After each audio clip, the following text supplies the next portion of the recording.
السلام عليكم ورحمة الله خواتاتي الغزالات، يا ربي تكونوا بخير وعلى خير وبصحة جيدة إن شاء الله.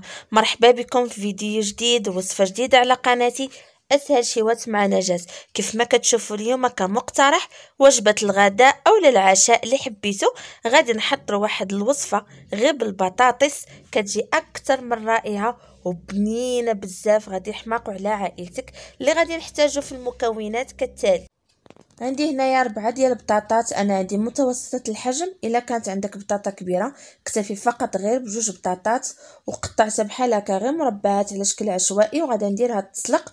وبطبيعه الحال الكميه اللي غادي نعطيكم هنايا انتي راه تكوني عارفه الكميه على حسب اعداد الاسره اللي عندك، تكوني عارفه شحال غادي يقدكم. هنايا عندي واحد البصله متوسطة الحجم، شلطتها مع شوية زيت نباتية مع شوية الملح وشوية البزار. هنا غنردوا البال في الملحة، حيت في جميع المراحل غنديروا الملح، يعني في كل مرحلة ما تكتروش الملح اللي كيبقى بطبيعة الحال على حسب الذوق. وهنايا عندي فلفلة خضراء صغيرة قطعتها على هذا الشكل هذا. الا كانوا عندكم فلافل الوان الحمراء والصفراء غادي تعطي واحد الاضافة احسن، ولا ما متوفرش لكم بحالي اكتفيوا فقط غير بفلفلة خضراء.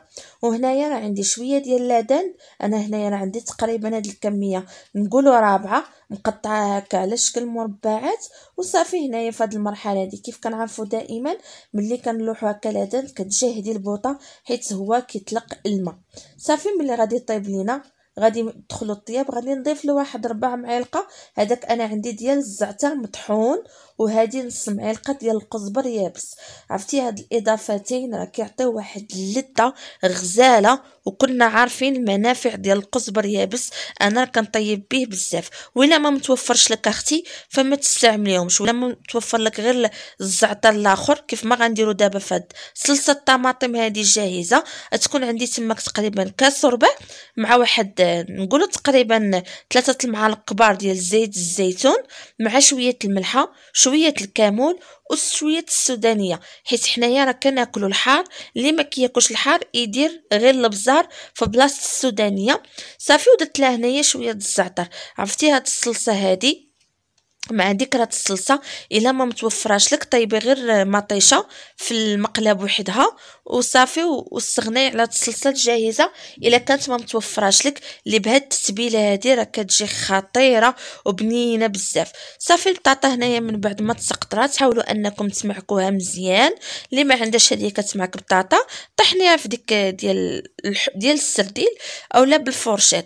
هنايا ضربت واحد 2 معالق كبار ديال الياغورت الطبيعي مع شويه الابزار مع شويه الملحه. هانتوما كيف كتشوفوا في جميع المراحل راه كندير غير شويه الملح. صافي تماك مع شويه الكمون وشويه القزبر يابس، وصافي غادي نخلطها مزيان. الياغورت الطبيعي هنا راه كيعطيها واحد تعليكه، ما عرفتش كيفاش نقول لكم.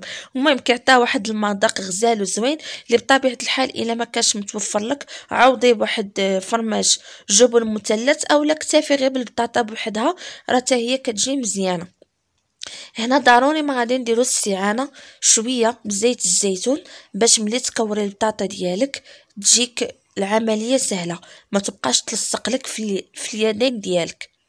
صافي هنا غادا تشكلي الكويرات، غتشكلي الحجم اللي نتيا بغيتي حجم كبير بغيتي الحجم صغير. غير هي في هذه المرحله هذه ملي تسالي الكويرات حاولي انك دغيا تزربي. انا راه شويه خليتهم راه تشقات ليا شويه من الجناب لحقاش راه كنت كنطيب الخبز وكنصور. راه دابا نوريكم الخبز اللي كنت كنطيب باش ما تقولوش لي انا جات راك كذبتي. صافي كيف قلت لكم استعنوا بزيت الزيتون ضروري باش تسالي لكم العمليه. صافي وغادي تجيبي واحد كاس ديال العنبه ولا جيبي اي كاس اللي متوفر لك، حتى هو راه غادا تغطسيه تماك في زيت الزيتون باش ما يلصقش لك في البطاطا ديالك. حيت الا ما درتيش هاد العمليه هادي فراه غادي يلصق لك وما غاديش غيلصق لك مع البطاطا يتهز لك هو وديك الكويره ديال البطاطا. صافي غتضغطي بحال هكا كيف ما كتشوفها اختي العزيزه في الصور. صافي ملي غادي نساليو هكا الكميه غادي نجيب داك لادانت اللي طيبت مع البصله والفلفله غادي نضيفهم هكا فوق البطاطا كيف ما كتشوفوا. غادي نحاولوا اننا نوزعوهم بشكل متساوي بحال هكا.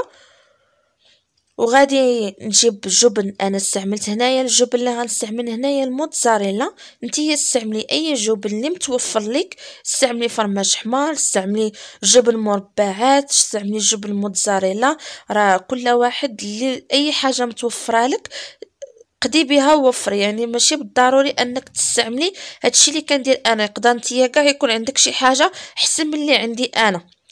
المهم ما علينا، غتوزعيه بحال هكا كيف قلت لك، استعملي اي نوعيه. وحتى لا طيبتيهم غير بحال هكا بلا جبن راه هما اصلا راه تيجيو خطيرين.